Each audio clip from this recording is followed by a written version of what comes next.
so we're going into phase 4. Phase 4? Top track. Okay. We're going to install this, put some fasteners in, shim it, nice and level, and on the line. Let's do it. Let's get to it. This is where the 2 impact setup is what I prefer. Okay. So I'm gonna have 1 impact setup with a drill bit, 3/16 drill bit, something for that size.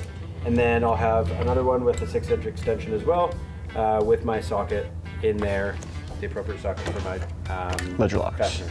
Right. So when we were pre-drilling the lower, we were able to just set it in place. For the upper, are you holding one side while you pre-drill and your helper is holding the other side? Yeah, so the best way to do this, especially on the longer lengths with 2 people, is this end will actually sit, once it notches into that side jamb, it will actually sit and hold in the appropriate place up here. So again, if there's pressure towards this side jamb from this person holding it, you can essentially hold the weight of the track and the side jamb will hold the other side. Okay. So we'll kind of showcase that. As it's sitting there, I am going to stand up with my head above that top track so that I can still see that snapped line. And I'm going to run this drill bit through the track, pre-drill the holes where I can see. And normally I would pre-drill 1 on this end, get that in place, run the fastener up until it's just kind of holding the track. And then I'll come down your end and I'll pre-drill 1, hang that, and then the weight of the track is supported and we can pre-drill it. Okay, perfect. All right? Yep. So the exit hole is going to be on the same side that we did first, the daily door side or the pivot side? Correct. Okay. And it's always going to be on the exterior side. Okay, makes sense. So we're going to go up, and then you can push it in towards me. And as you can see, as long as you keep pressure towards me, you're going to be able to keep that track from moving around, and I don't need to hold it. Okay. It's resting on there. So you're really going to want to make sure that your holes are lined up with the center line. Okay. And so that end cap, the notch on the backside, centers it inside that side jamb. Can't move side to side. I know that I'm in a very good spot. All right, so with that track in place, now I can look up, find that hole, wearing my eyewear so that no dust, dirt, debris falls into my eyes, and I can pre-drill that first hole. All right, now it's ready for a fastener. Take my impact. So 1 fastener in that end. I'm coming down here. I'm gonna pick the last hole. I'll help you out here. You can let go of it a little bit. Okay. I'm gonna drop it down a little bit so I can see that red line. You good? Yeah. All right, so pre-drilled that hole. Now I'll run this fastener up. There we go. Okay, so especially on a wider system with a heavier top track, you said they could go up to 20 feet. You want to make sure you're prepped for that portion so you're not trying to hold it while you go find other pieces. Correct. Okay. So next step would be pre-drilling and putting fasteners into the other pre-drilled holes into the top track? Correct. All your fastener points, they've been pre-drilled. Yep. So these are pre-drilled at specific spots at the intersection of the panels to allow us to do some gap adjustment once the panels are in. Perfect. Cool? Yep.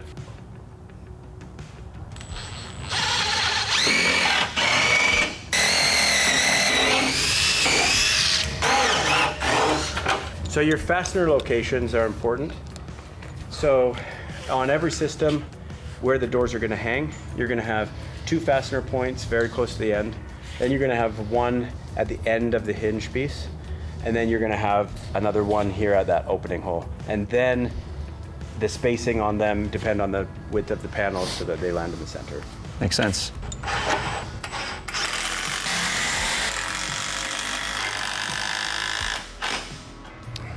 Now, right off the rip, I notice that this over here, the top of the section that we just put in is not flush with the top of the side jamb. So that's what you're saying, that is where we kind of work from the bottom up. Correct. So what we're gonna do now, that the fasteners are in, we're gonna start here and shim in between here to get that top of the top track flush with the top of here, and then we can move that way.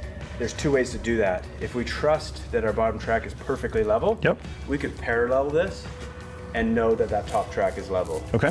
We can also shoot a new laser and measure off that. And so we'll probably do both, just to kind of show both options.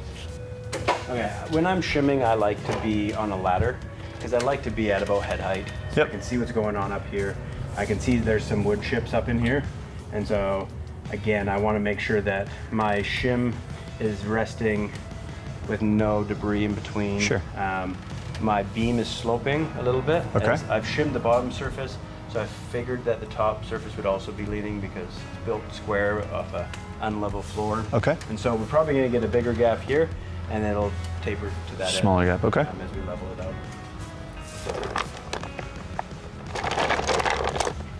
So I can start by kind of getting my shim placement up on the top of this side shim because I know that that's where I'm aiming for. Okay. So I'm gonna build a shim stack that should be appropriate.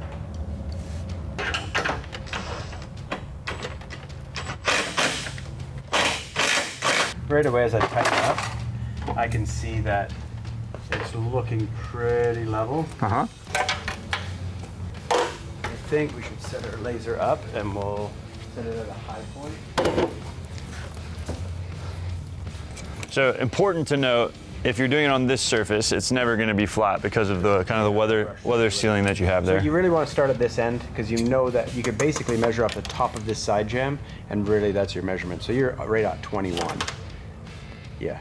So we'll follow that 21 number all the way across, and at the same time we'll also check for parallel on the top track to bottom track. Okay. So it looks like we need to go up, which is great. Sometimes if this section of track is sitting too low, you're kind of bending the track as you go. Okay. Like you know, if you're working across. So sometimes I like to come over here and set Get it close. Get it pretty close. Okay. I like to be a little bit low so I can still fit shims in along the way, but we can kind of get this one a little bit closer. Basically run this fastener up until we're pretty close. We've got this first one set. That one's close. It's a little bit low. Now we're just gonna work across. Okay. That's almost dead on. Okay.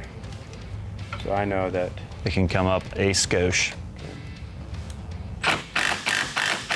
even if this top channel was to be up and down 1/4 of an inch, 3/8 of an inch, we could actually adjust this lower section of the top track to be running perfectly level. So we want to get this as exact as possible, but this is not the part that's actually supporting the wheels. This is. Okay. And we have internal adjustment to get that perfect. Perfect. Very micro type of adjustment. Yep.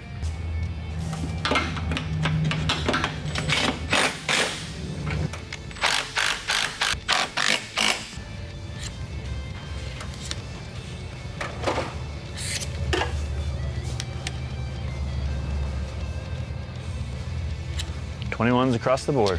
Blackjack. It's really important that we get our track to side jamb joints really tight.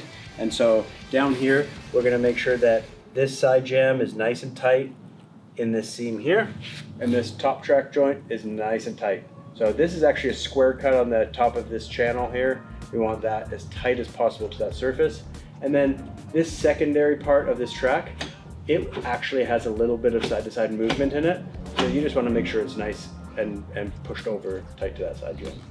Now, our secondary top track, we can adjust that to get perfect height. This piece. Correct. Okay. And the way we do that is at each fastener point, right beside it, there's an adjuster bolt that goes into a block. And so you can see with a M5 T-bar, I can basically turn that clockwise to adjust this track up, or counterclockwise to adjust it down. And so just by putting this up inside the track and turning, I can adjust I see it, that track up, or I can adjust it down. Okay. So what we want to do is make sure that the gap between the bottom track and the upper track is perfect spacing so that our panels can slide in now. Now we want to adjust these tracks so that they're parallel and the spacing between them is appropriate for the panels to operate correctly. Okay. So we measured the height of the panel from metal to metal, top to bottom, 76 5/8. And we always want to set this gap to 3/8 over that panel height. Okay. So it would put us right at 77. All right. So now we can come along this track, starting from this end, and we will adjust the top track to make that gap absolutely perfect. So where are we measuring from and where are we measuring to? So we're gonna measure from this flat surface on the exterior side of the lower track. Okay. And we are going to measure to the underside of this bevel. Flat surface on the exterior side, underside of bevel. So it looks like it could come down just a little bit. Great. In these two adjusters that are in the hinge piece, they're a flathead bolt instead of the socket bolt. So you're gonna see a little bit different. It's still a T5, but it's a little bit different looking adjuster. Okay. And so usually what I like to do is because there's two adjusters in here, you could actually drop the one and not drop the other, and it's not gonna make any difference. So you wanna make sure you're dropping both adjusters. Your panel weight is gonna drop these down. For sure. All right, so both of those are set pretty good. Now we're gonna come over to this adjuster point. Same thing. Maybe down just a little bit. Okay. Good? That looks good to me. All right. Now again, going back to measuring with the tape this way, I'm not looking straight at it from on a ladder. So we could get a little bit more precise if I was doing that. So the fact that you're looking at it from the same angle should mean that we're going to get a very similar number all the way across. Down more? I think that's fine. Okay. So maybe even up some. Okay.